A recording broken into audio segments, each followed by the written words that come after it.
जय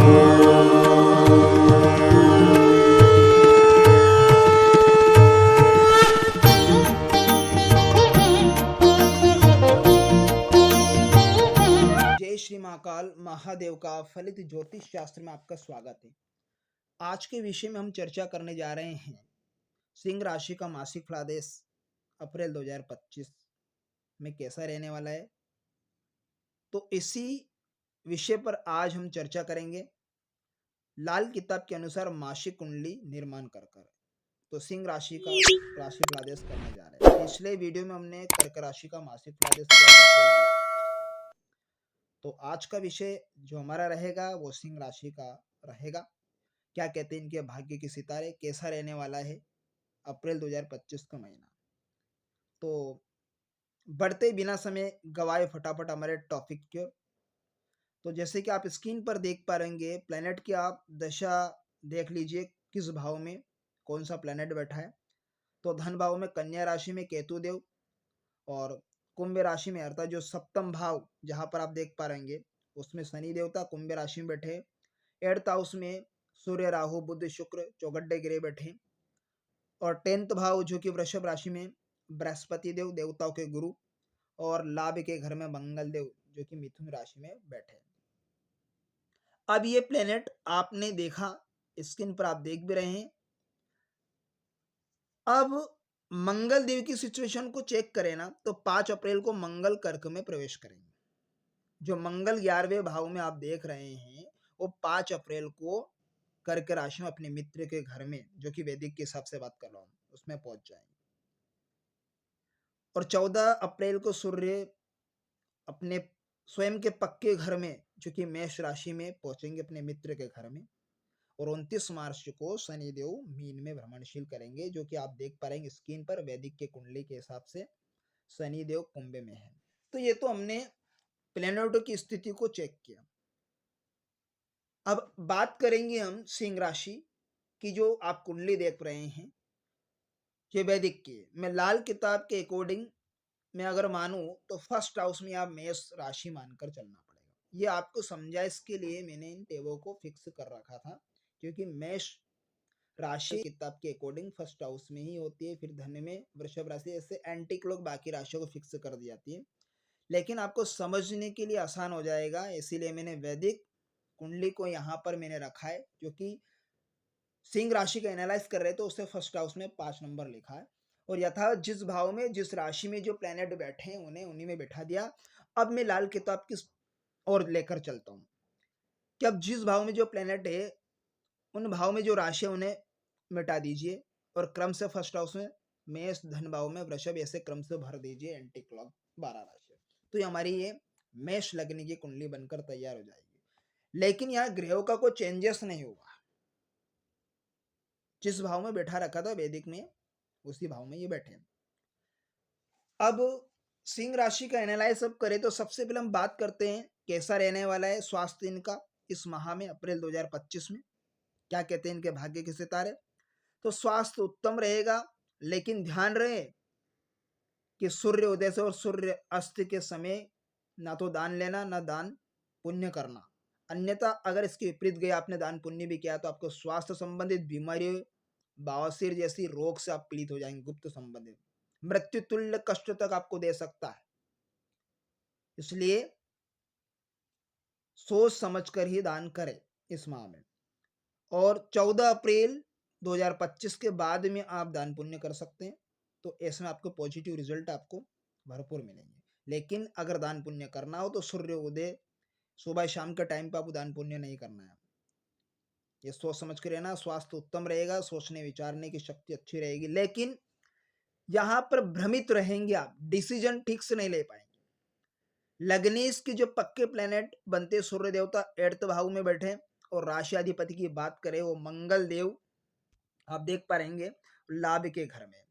अब मंगल देव के लाभ के बारे में लाल किताब क्या कहती है 11वें घर के मंगल के बारे में। 11वें घर का मंगल रखना शेष बर्तन भरे, शेद उम्दा उसका होगा जो बुद्ध हो जिसके खरे जन्म। अब आप देख रहे हैं स्क्रीन पर ये कुंडली। तो मंगल देव तो यहाँ पर डैमेज हो गए, खराब हो गए। मंगल बुध भी स्वयं हो गए। बुध 8th हाउस में बैठा तो मंगल बद, क्यों? क्योंकि 8th हाउस में वृश्चिक राशि होती है लाल किताब के अकॉर्डिंग। आप यह मीन राशि देख पा रहे होंगे। अब मैंने यहाँ अंकों को मिटा दीजिए वैदिक के, यहाँ पे राशि मैंने फिक्स कर दी 8th हाउस।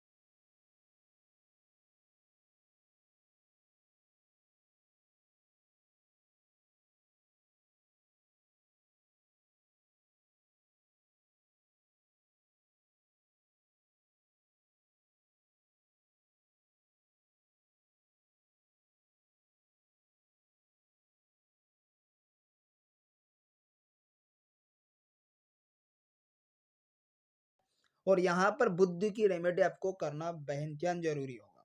5 अप्रैल के बाद में आपके स्वास्थ्य में सुधार होगा। 5 अप्रैल 2025 के बाद में आपके स्वास्थ्य में सुधार होता दिखाई दे रहा है, लेकिन अभी तक आपकी नेगेटिविटी आपके शरीर में रहेगी। शरीर की जकड़न रहना, पूरी तरह से स्वस्थ शरीर नहीं होना, उत्तेजित तरीके से एनर्जेटिक आपका शरीर काम नहीं करेगा, क्योंकि आप पूरी तरह से टोटली खराब है। अब यहाँ पर आप देखिए कि जो मंगल देव बैठे वो लाभ के घर में बैठे। अगर बुद्ध कुंडली में ठीक है तो बुद्ध तो 8th हाउस में है, या खराब करके रख दिया। बुद्ध शुक्र भी राहु भी। राहु सोच का कारक, 8वें घर में कोर्ट कचेरी जेल खाना ये करवाता है, शत्रुता करवाता है, गुप्त मृत्यु तुल्य कष्ट तक यह करवा देता है, दुर्घटना एक्सीडेंट। इस महीने में आपको सोच समझ के गाड़ी वाहन चलाते समय सावधानी बरतनी होगी, क्योंकि मंगल बैठा लाभ में, उसके शत्रु प्लेनेट 8th हाउस में, और बुद्ध राहु भी इसी में बैठ गए। इस वर्ष तो आपको सोच समझ के गाड़ी वाहन चलाना है, अन्यथा तो बुरी तरह से आप दुर्घटना के शिकार हो सकते हैं। ये सिंह राशि की मासिक कुंडली के अकॉर्डिंग में आपको फलादेश कर रहा हूं लाल किताब के अनुसार। चलिए अब बात कर लेते धन के बारे में। धन संबंधित कैसा रहने वाला है अप्रैल 2025 का महीना। अब धन में बैठे केतु देव ठीक ही रिजल्ट देंगे, लेकिन धन भाव के जो लोड बनते हैं वो शुक्र देवता बनते हैं, क्योंकि काल पुरुष की कुंडली के अकॉर्डिंग दूसरे घर में वृषभ राशि होती है, वृषभ के लोड बनते शुक्र देवता। कारक प्लेनेट की अगर बात करें ना, और बृहस्पति देव वो जाकर बैठे 10th भाव में, जो कि नीच के होकर, क्योंकि मकर राशि में नीच के होते हैं बृहस्पति देव। आप सोचेंगे सर यहाँ तो नीच के कहा हो रहे, बृहस्पति देव तो शत्रु के घर में जरूर बैठे, वृषभ राशि में बैठे। तो यहाँ काल पुरुष की कुंडली के अकॉर्डिंग देखे तो 10वां घर, तो 10वें घर में मकर राशि होती है, तो मकर में जाकर नीच के हो गए बृहस्पति देव। तो धन संबंधित प्रॉब्लम को काफी समस्या का सामना करना पड़ेगा आपको इस माह में। तो ऐसी कंडीशन में आपको शनि की रेमेडी भी करना बेहद जरूरी है। शनि जैसा होगा वैसा बृहस्पति। न बृहस्पति यहां पर नीच का होकर या धन संबंधी प्रॉब्लम को क्रिएट करेगा।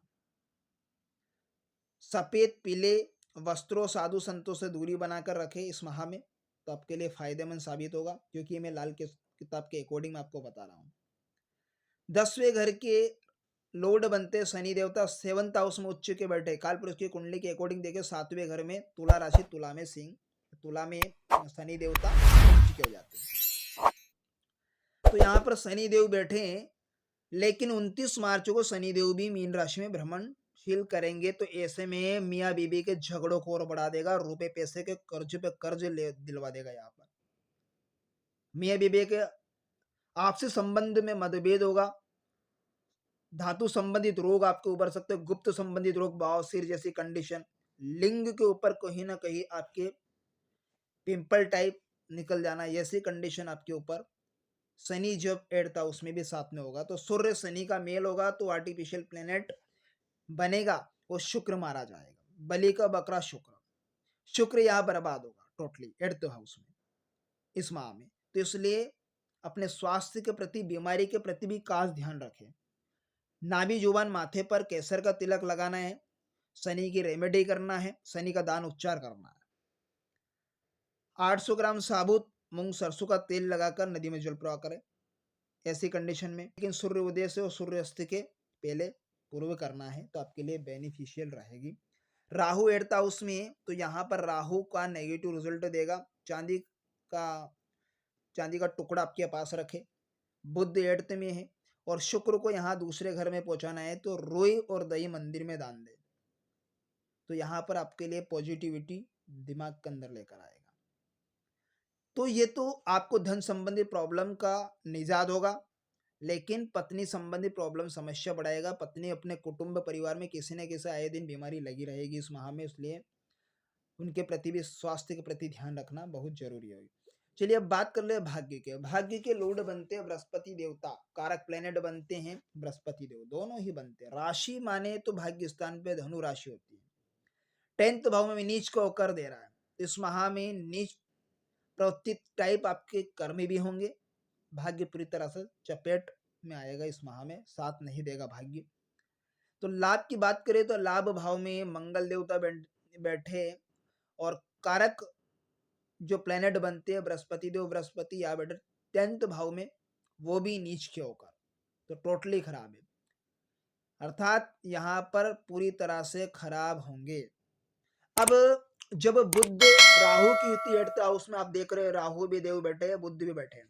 जब बुध राहु दोनों ही मिल जाते हो तो आर्टिफिशियल बुध का निर्माण होता है। अब बुध राहु का बैठना 8th हाउस पूरी तरह से खराब, यानी बृहस्पति चंद्र के फलों को मंदा कर दिया इसने। लाभ इनकम की धिज्जे उड़ा दिया, घर में सुख शांति रुपए पैसे क्लेश इस महीने में बहुत ज्यादा रहेगा। और इस साल में पूरी तरह से आप दुर्घटना एक्सीडेंट के शिकार होंगे। सोच समझ कर निर्णय ले, कोर्ट कचहरी जेल कैद खाना तक आपको हो सकता है इस माह में।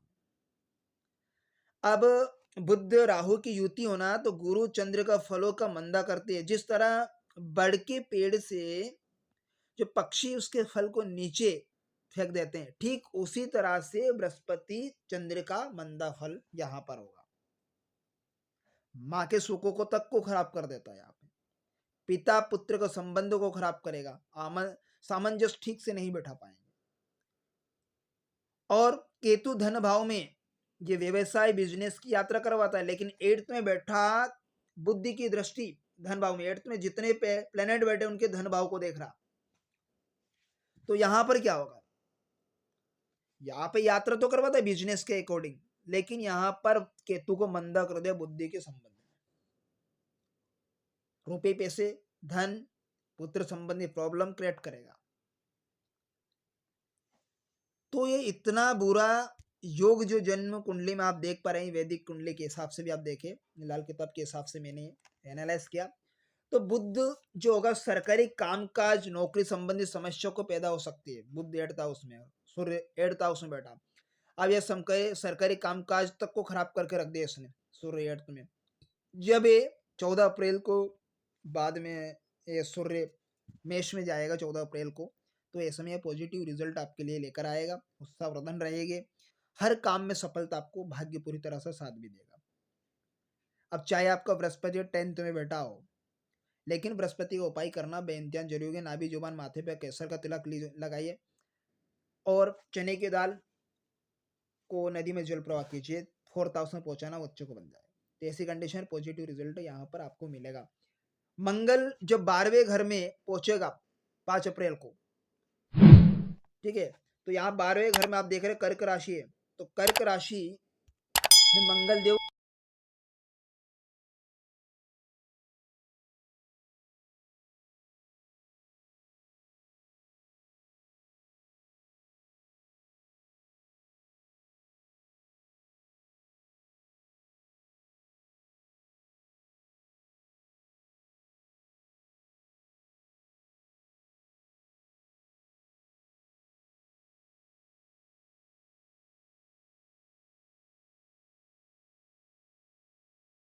गलत नाजायज तरीके से संबंध बनाना, झूठ बोलना, चाल चलन को ठीक नहीं रखना, तो ऐसे में यह नेगेटिव रिजल्ट आपको और ज्यादा होगा।